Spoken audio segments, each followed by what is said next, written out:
क्या आपने कभी सोचा है कि कोई हवेली सच में श्रापित हो सकती है? ये कहानियां आपकी नींद उड़ा सकती हैं। क्या आप तैयार हैं? राजस्थान के एक छोटे से गांव कोटगढ़ में एक पुरानी खंडहर नुमा हवेली थी, जिसे लोग चौधरियों की हवेली कहते थे। यह हवेली बरसों से वीरान पड़ी थी और गांव वालों का मानना था कि वहां रात में कोई नहीं ठहर सकता। कहते थे, जिसने भी वहां जाने की कोशिश की वह या तो गायब हो गया या फिर पागल होकर लौटा। शहर से आए चार दोस्त आदित्य, समीर, पूजा और नेहा डरावनी जगहों की सच्चाई जानने के शौकीन थे। वे हॉरर डॉक्यूमेंट्री बनाते थे और अपने यूट्यूब चैनल के लिए असली कहानियां हो रिकॉर्ड करते थे। जब उन्होंने कोटगढ़ की हवेली के बारे में सुना तो बिना किसी डर के वहां जाने का फैसला किया। गांव वालों ने उन्हें रोका, पर वे नहीं माने। आखिरकार वे अमावस्या की रात अपनी रिकॉर्डिंग के सामान के साथ हवेली में दाखिल हो गए। हवेली के अंदर घुसते ही उन्हें अजीब सी ठंडक महसूस हुई। अंदर सब कुछ जर्जर था। टूटे हुए फर्नीचर, जाले लगे झूमर और सड़ी हुई लकड़ी की महक। अचानक पूजा को लगा कि कोई उन पर नजर रख रहा है। समीर मजाक उड़ाते हुए बोला, अरे कुछ नहीं है, बस हमारा वहम है। लेकिन तभी हवा में एक स्त्री के रोने की आवाज गूंज उठी। सभी सन्न रह गए। आवाज ऊपर की मंजिल से आ रही थी। चारों ने मोबाइल कैमरे ऑन किए और धीरे धीरे ऊपर की ओर बढ़ने लगे। सीढ़ियों पर धूल में किसी के पैरों के निशान दिखे, पर ये निशान सिर्फ ऊपर जाने के थे, नीचे लौटने के नहीं। अचानक नेहा ने एक दरवाजा खोल दिया। कमरे के अंदर एक पुराना दर्पण था, जिसमें धुंधली परछाइयां दिख रही थीं।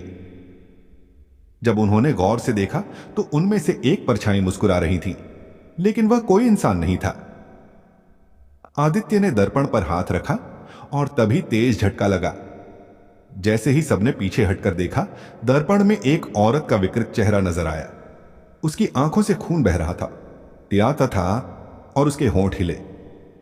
तुम्हें यहां नहीं आना चाहिए था, अब कोई वापस नहीं जाएगा।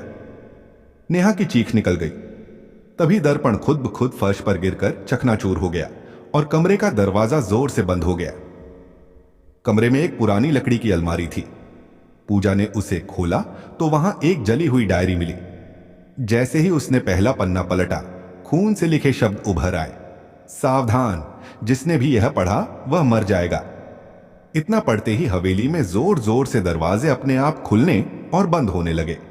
समीर के कैमरे की स्क्रीन अचानक स्टैटिक में बदल गई और उसमें एक भयानक परछाई दिखाई दी। डायरी में हवेली के अतीत का जिक्र था।